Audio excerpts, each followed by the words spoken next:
بسم اللہ الرحمن الرحیم۔ السلام علیکم۔ سوشل میڈیا پر ایک چینل ہے واٹ ایف۔ اس چینل پر مختلف سوالات پوچھے جاتے ہیں اور ان کے جوابات سائنسی حقائق کی روشنی میں ویڈیو کی صورت میں دیے جاتے ہیں۔ کچھ عرصہ پہلے اس چینل پر ایک سوال پوچھا گیا کہ کیا ہو کہ اگر ایک بلیک ہول ہمارے نظام شمسی میں سولر سسٹم میں داخل ہو جائے۔ اس سوال کے جواب میں جو ویڈیو بنائی گئی اس کو دیکھیں تو ایسے لگتا ہے کہ جیسے قرب قیامت یعنی قیامت کے قریب یا قیامت کے آنے سے متعلق آیات اور احادیث کو فلمایا گیا ہے۔ بلیک ہول دراصل ایک ایسا ستارہ ہے جس کی گریوٹی اتنی زیادہ ہوتی ہے کہ اس میں سے روشنی باہر نہیں نکل سکتی، یہاں تک کہ کروڑوں میل دور فاصلے سے بلیک ہول ان دوسرے ستاروں کی روشنی کو بھی اپنے اندر جذب کر لیتے ہیں۔ اس وجہ سے بلیک ہول اور اس کے ارد گرد کا ماحول انتہائی تاریک ہوتا ہے، یہاں تک کہ بلیک ہول سے کئی گنا بڑا ستارہ بھی جب ان کے قریب آتا ہے تو یہ اس پورے ستارے بلکہ کئی ستاروں کو اپنے اندر جذب کر لیتے ہیں۔ آئیں دیکھتے ہیں کہ وہ کون سی آیات اور احادیث ہیں جن کی عملی تفسیر یہ ویڈیو ہے۔ جب ستارے بے نور ہو جائیں گے۔ بلیک ہول خود ایک بے نور ستارہ ہے اور یہ اپنے ارد گرد موجود دوسرے ستاروں کو بھی بے نور کر دیتا ہے، اور جب آسمان میں شگاف ہو جائیں گے۔ جیسا کہ نام سے ظاہر ہے کہ بلیک ہول خود ایک شگاف ہے، پھر جب آسمان پھٹے گا اور لال چمڑے کی طرح سرخ ہو جائے گا۔ حدیث نبوی صلی اللہ علیہ وآلہ وسلم ہے، امت کے آخر میں آسمان سے پتھروں کا برسنا ہوگا۔ ایک اور حدیث میں ہے، قیامت قائم نہیں ہوگی یہاں تک کہ سورج مغرب سے طلوع ہو جائے۔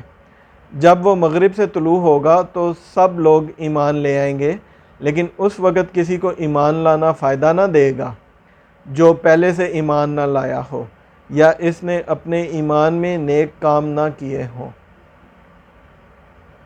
سورج کا مغرب سے طلوع ہونا یعنی زمین کی گردش میں کوئی بے قاعدگی آ جائے گی یا سورج اپنی جگہ سے ہل جائے گا تو زمین پہ موجود لوگوں کو ایسے لگے گا کہ سورج مغرب سے طلوع ہو رہا ہے۔ قرآن میں مزید ارشاد ہوتا ہے، جب زمین اپنی پوری شدت کے ساتھ ہلا ڈالی جائے گی اور زمین اپنے سارے بوجھ نکال کر باہر کر دے گی، اور جب سمندر ابل پڑیں گے اور جب پہاڑ اڑے اڑے پھریں گے، یقیناً جب زمین پاش پاش کر کے ریزہ ریزہ کر دی جائے گی، جب سورج لپیٹ کر بے نور کر دیا جائے گا۔ قرآن میں ایک دوسرے مقام پر سورج کا ایک غیر معمولی طریقے سے ڈوبنے کا ذکر آیا ہے۔ قرآن میں ارشاد ہوتا ہے، یہاں تک کہ وہ جب سورج ڈوبنے کی جگہ پہنچا اسے ایک سیاہ کیچڑ کے چشمے میں ڈوبتا پایا۔ اس آیت پر غیر مسلم بہت تنقید کرتے ہیں اور یہ کہتے ہیں کہ قرآن میں سورج زمین پر ہی کسی چشمے میں ڈوب جاتا ہے، لیکن یہ آیت جس کو قرآن پر ایک اعتراض سمجھا جا رہا ہے دراصل قرآن کا ایک معجزہ ہے۔ یہ تو ہم آسانی سے سمجھ سکتے ہیں کہ پرانے سے پرانے زمانے کا بھی انسان جو تقریباً روزانہ سورج کو طلوع ہوتے اور غروب ہونے کا مشاہدہ کرتا ہے، یہ ہرگز نہیں سمجھ سکتا کہ سورج زمین ہی پر کسی جگہ غروب یا ڈوب جاتا ہے۔ تو پھر اس آیت کا کیا ترجمہ ہوا؟ کچھ مترجمین نے اس آیت کو سمجھانے کے لیے چشمے کی بجائے اس کا ترجمہ سمندر کر دیا ہے، اور اس ویڈیو میں ایسے لگتا بھی ہے جیسے سورج کسی سمندر میں ڈوب بھی رہا ہے، لیکن اس آیت میں جو لفظ استعمال ہوا ہے اس کا ترجمہ سمندر ہرگز نہیں کیا جا سکتا، اور وہ لفظ ہے عین، اور اس کا پہلا ترجمہ چشم یعنی آنکھ بنتا ہے، اور قرآن میں بھی زیادہ تر عین کا ترجمہ آنکھ ہی ہوا ہے۔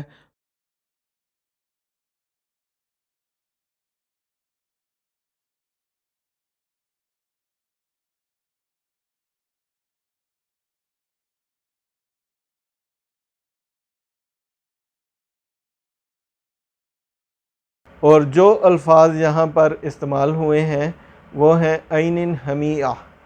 حمیہ کا زیادہ تر مترجمین نے ترجمہ سیاہ دلدل یا سیاہ کیچڑ کیا ہے، تو عین حمیہ کا ترجمہ ہوگا سیاہ دلدلی آنکھ۔ ایک بلیک ہول کے لیے سیاہ دلدلی آنکھ سے بہتر کوئی الفاظ نہیں ہو سکتے، کیونکہ بلیک ہول کی نہ صرف شکل آنکھ سے ملتی ہے بلکہ اس کی دیگر خصوصیات بھی آنکھ سے ملتی ہیں۔ جیسے آنکھ روشنی کو اپنے اندر جذب کر لیتی ہے، بلیک ہول بھی اپنے اندر روشنی کو جذب کر لیتا ہے۔ جیسے آنکھ اپنے ارد گرد تا حد نگاہ منظر کو اپنے اندر جذب کر لیتی ہے، اسی طرح بلیک ہول بھی ایونٹ ہورائزن تک جو کچھ بھی ہو اپنے اندر جذب کر لیتا ہے۔ تو پھر اس آیت میں عین حمیہ سے صرف ایک مراد لی جا سکتی ہے، جو کہ اب ہم اپنے علم اور سائنس کی ٹیکنالوجی سے جان چکے ہیں، یعنی بلیک ہول۔ اس آیت میں دراصل ذوالقرنین علیہ السلام نے سورج کو بلیک ہول میں ڈوبتے دیکھا۔ اگر ذوالقرنین علیہ السلام نے آج سے کئی ہزار سال پہلے سورج کو بلیک ہول میں ڈوبتے دیکھ لیا، تو آج ہم سورج کو کیسے دیکھ پاتے ہیں؟ آج سورج کیسے قائم اور دائم ہے؟ اس کو جاننے کے لیے ہمیں ذوالقرنین علیہ السلام کی شخصیت کے بارے میں غور کرنا پڑے گا۔ ذوالقرنین دراصل نام نہیں بلکہ لقب ہے، جیسے کہ ذو النورین۔ ذو النورین حضرت عثمان رضی اللہ تعالیٰ عنہ کا لقب تھا، جس کا ترجمہ بنتا ہے دو نور والا، کیونکہ نبی کریم صلی اللہ علیہ وسلم کی دو صاحبزادیاں حضرت عثمان رضی اللہ تعالیٰ عنہ کے نکاح میں آئی تھیں، اس وجہ سے ان کو ذو النورین کہا جاتا تھا۔ اسی طرح سے ذوالقرنین کا ترجمہ ہوگا دو قرن والا۔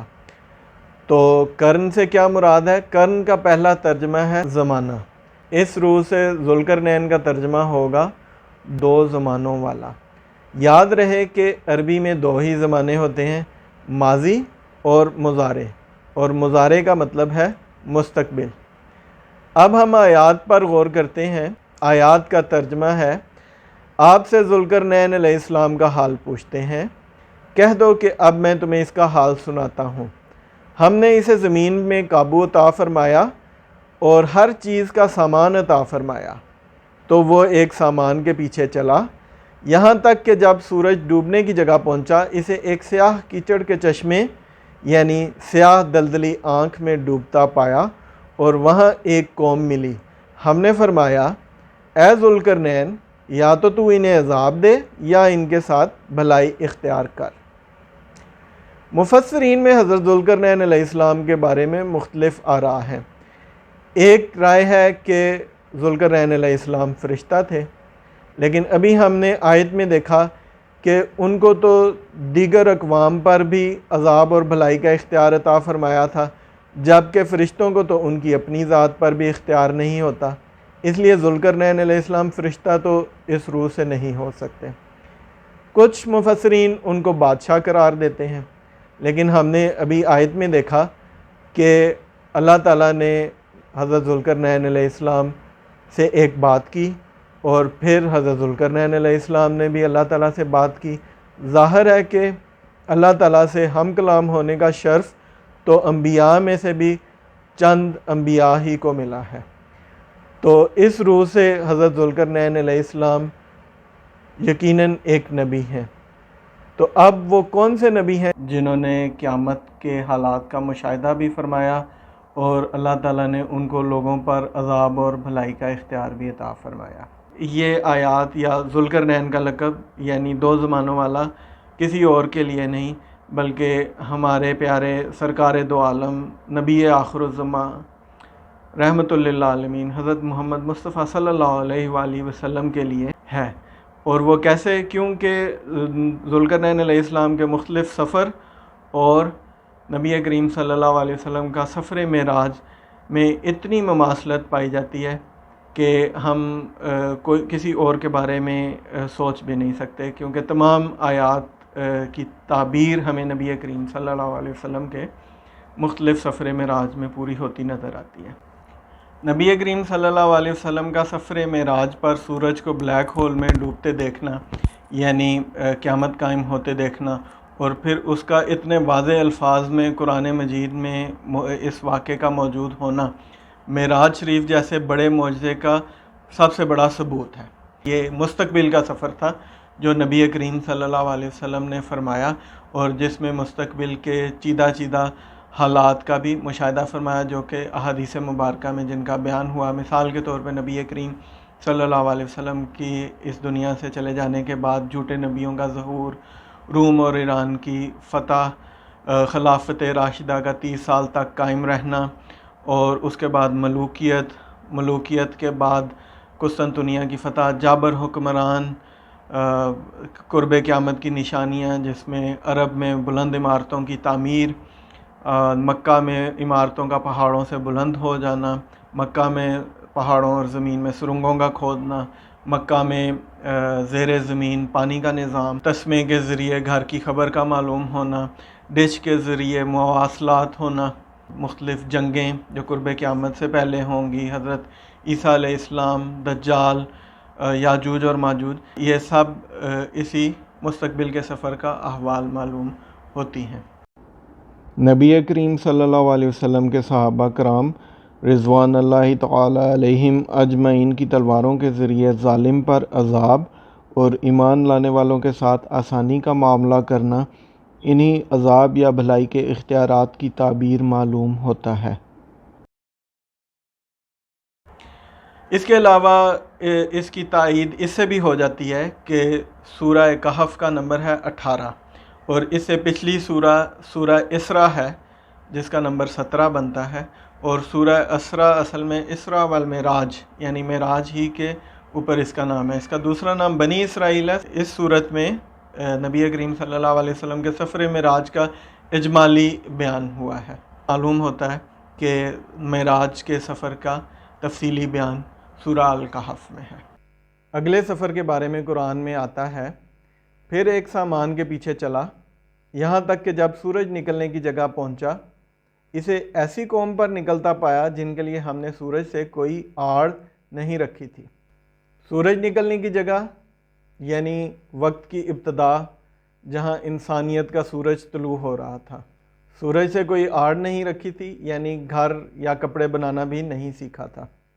ذوالقرنین علیہ السلام ماضی کے چیدہ چیدہ واقعات کا مشاہدہ فرماتے ہوئے اس مقام تک پہنچ گئے جہاں انسانیت کا سورج طلوع ہو رہا تھا، یعنی بالکل ابتدائے وقت۔